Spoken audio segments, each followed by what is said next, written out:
So, gusto mo rin po bang magka-twins? Ano po ba yung mga dapat mong gawin para mas mag-increase yung chance mo na magkaroon ka ng twin pregnancy? Actually, mga madami sir, napakaraming myths, para makabuo daw ng tinatawag na twin pregnancy.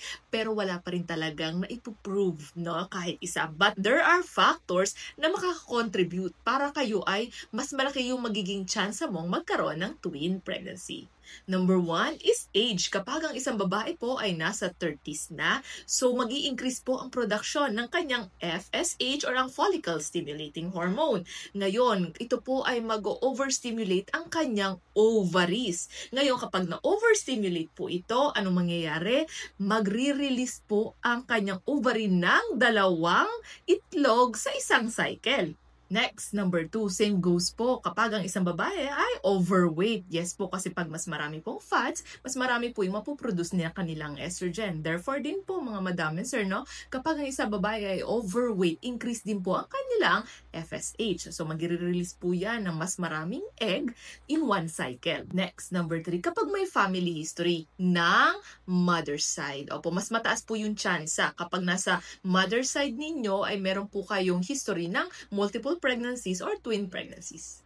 And lastly, number 4, kapag gumagamit ka po ng mga fertility treatments or fertility drug. Kasi nai-stimulate po dito ang ovary ng isang babae, therefore mag-i-increase po yan ng pag-release ng itlog in one cycle.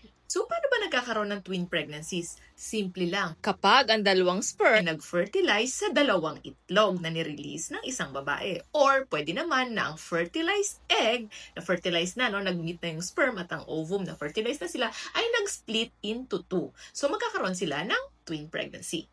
Mostly po kasi sa mga ganitong klase ng twin pregnancy or yung identical twins ay parehas lalaki or parehas babae. Samantalang po yung mga non-identical twins or yung fraternal twins ay mas kadalasang magkaiba ang kanilang gender.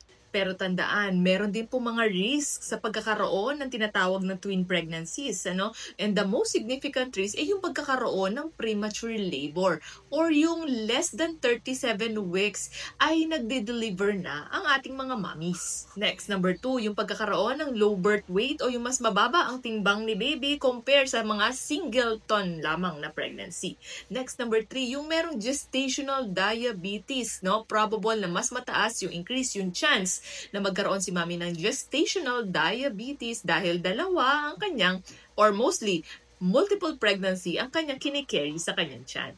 Next, pwede rin po magkaroon ng ating mga mommies na tinatawag na pre-eclampsia or yung increase yung chance na magkaroon siya ng increase or high blood pressure.